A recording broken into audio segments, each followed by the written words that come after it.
ओम नमो नारायण। कल से परसों से एक विषय चल रहा है, आपने देखा होगा, मोहन यादव के बारे में।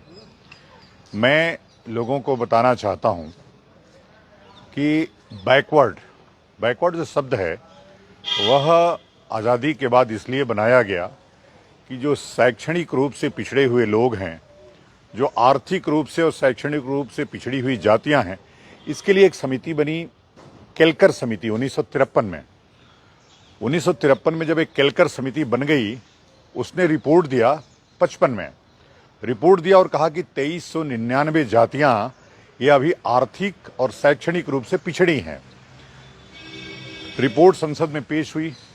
नेहरू ने ये कहा कि आज़ादी के बाद हम जात के आधार पर बंटवारा नहीं कर सकते, इसलिए इस रिपोर्ट को उन्होंने कैंसिल कर दिया।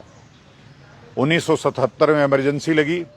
इमरजेंसी के बाद 1977 में मोरारजी देसाई की सरकार बनी। मोरारजी देसाई की सरकार उस समय की जनसंघ और आज की जो भारतीय जनता पार्टी है उसके सपोर्ट से वो सरकार बनी। 1979 में मंडल कमीशन बना। मंडल कमीशन की रिपोर्ट 1980 में आई। उस समय चौधरी चरण सिंह प्रधानमंत्री थे, लेकिन उन्होंने इस रिपोर्ट को स्वीकार नहीं किया। रिपोर्ट ठंडे बस्ते में चली गई।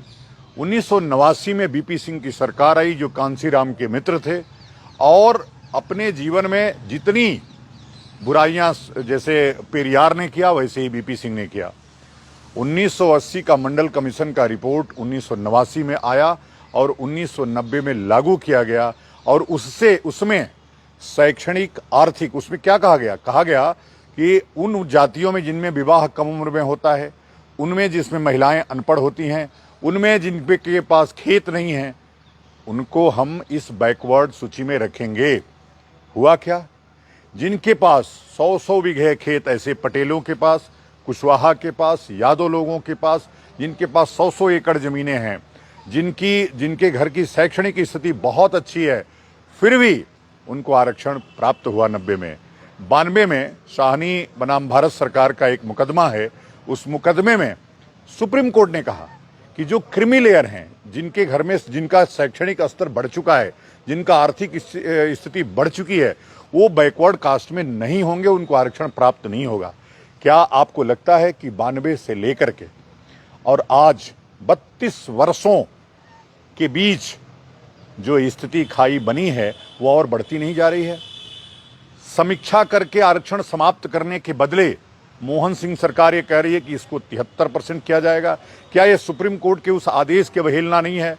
क्या क्रीमी लेयर लोगों जो वास्तव में रोहिणी कमीशन में जो पिछड़े रह गए, उनको आरक्षण प्राप्त नहीं होना चाहिए? उन पिछड़े लोग जो आज भी, जैसे उत्तर प्रदेश के चौहान हैं, राजभर हैं, क्या इन लोगों को आरक्षण प्राप्त नहीं होना चाहिए? घूम आइए, कितने राजभरों को सरकारी नौकरी मिली है, कितने चौहानों को सरकारी नौकरी मिली है। अन्य जातियां, अन्य जो अति पिछड़ी जातियां हैं, उनको कितने आरक्षण मिल रहे हैं?